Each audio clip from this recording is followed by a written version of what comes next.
Griffin's one of Fletcher's oldest friends. He'll throw the book at me just for good measure. Holly, he's an honorable man who's become a great judge. He's not going to let anything personal enter into this. I hope you're right. I know I am. Now stop worrying. Stop worrying, yeah. I got nothing left to lose. If Fletcher and Meg were still in the country last night, they're long gone by now. Come on, we're going to deal with this one thing at a time, okay? Okay.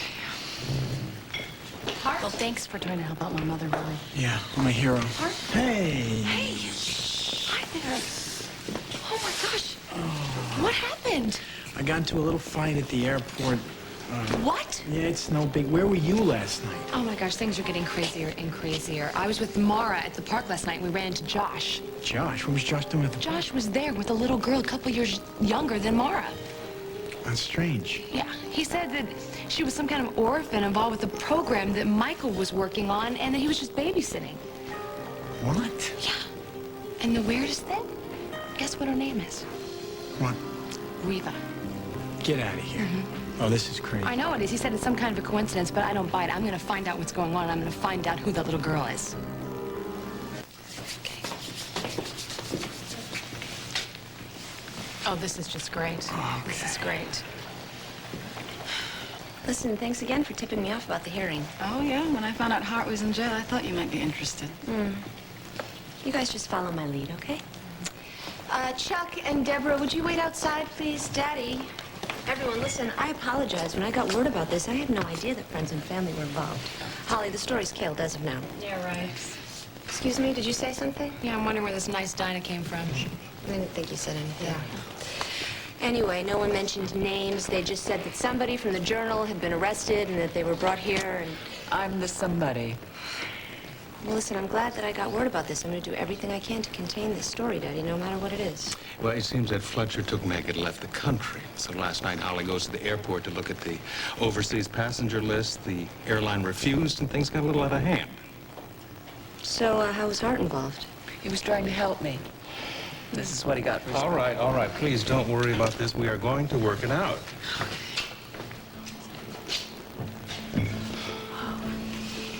Well, I knew it. I knew that Ben would do this. Doesn't he have to be here? I mean, he's the DA. Doesn't. This case is so trivial. Any lackey in his office could handle it. He's just trying to make life miserable for Hart and Holly. Why? Because you're my family, because he'll do anything to go up against me. That's why. But I don't understand. Isn't he the one who issued the bench warrant for Yes, yes, he was. I'm telling you, sometimes I just want to kill him. Every man has his breaking point, and Ben is rapidly pushing me to mine. Sometimes it seems like he's just goading me, but he's not. He's just setting me up for the big kill. What do you mean? And lately, it seems like he has something on me, something I don't know about.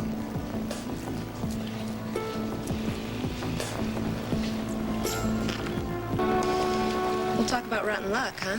Yeah, well, it's really no big deal. No, I mean Ben prosecuting you. Really, I would think you'd be best friends with him. Well, we're not. And Hart, just so you know, not only am I going to kill the story, but I'm going to make sure that the station does everything to contain it, you know. Well, that's really much appreciated. Thank you very much, Dinah. You're welcome. What are friends for? Friends. How do you not strangle her? You know what I do? I ignore her, and you should do the same thing. Yeah. Okay? All rise. The Honorable Griffin Williams presiding.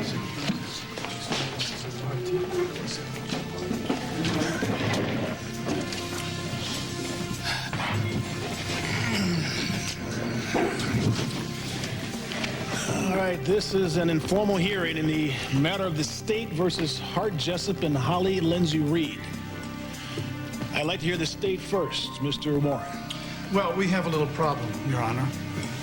No, actually, we have a large one.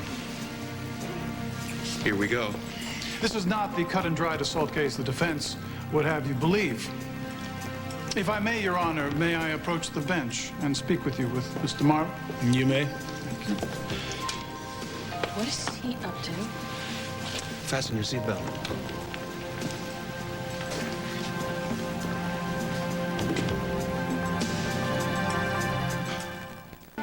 Your Honor, the defendants resorted to violence, and I certainly understand the airline's situation, but I have to say, I don't think I've ever handled a case in which the circumstances of the defense were more mitigating. Make your point, Mr. Warren. Well, Mrs. Reed was at the airport searching for her daughter, Your Honor.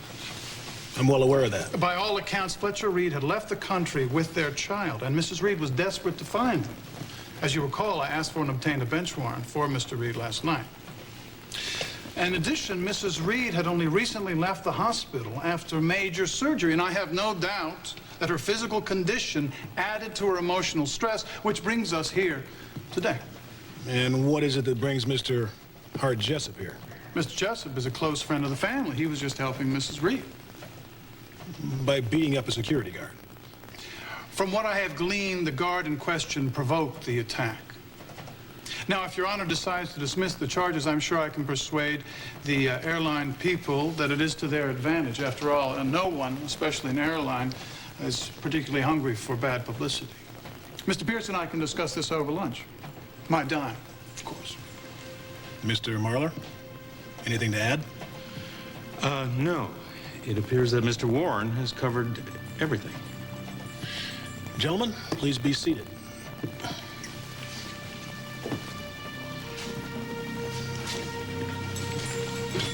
Now, since counsel on both sides seem to be in agreement, the charges against the defendants are herewith dropped. Pending, of course, Mr. Warren's powers of persuasion with Allied Airlines.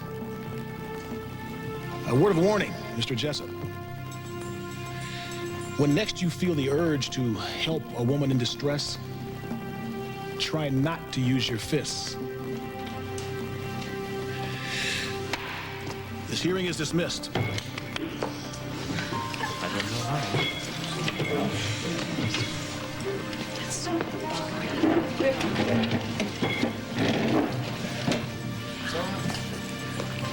Thank you. Have you heard from Fletch? No, not a word. Would you tell me if you had? You know I would. What happened, Holly? It's complicated. Well, it must be. Because I know he loves you very much. I know. Take care.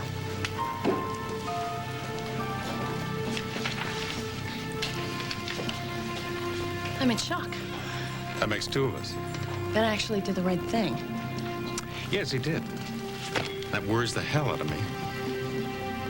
I am a free man. Well, not entirely free. Well, now you don't have to bake the cake and put the file in But it. that's good because I can't bake. Good. Well, now you see, now we could do the vacation part 2 since we didn't finish part 1. We're gonna have to put that on hold. We made plans, Cassie. I know, but I just can't leave right now with Reva missing. You understand, don't you? Come on, sweetie. Of course I understand, but the kids are gonna be fine. This will work out. I know. It's not just the kids. I'm really worried about Reva. You don't think she's informed? I don't know what to think, but I'm really scared.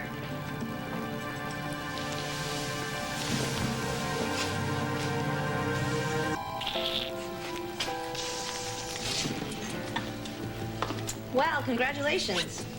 Well, thank you. You're welcome. What's the matter, Cassie? You can't even look at me? I'd rather not. I think it would be nice if we could make some kind of peace, don't you? I've heard that song before. Matter of fact, you just sang it to Hart, and I don't want to hear it again. Well, if Cassie feels that way, I guess I should steer clear of you, too. Yeah. I'm glad everything worked out. Thank you. You're welcome.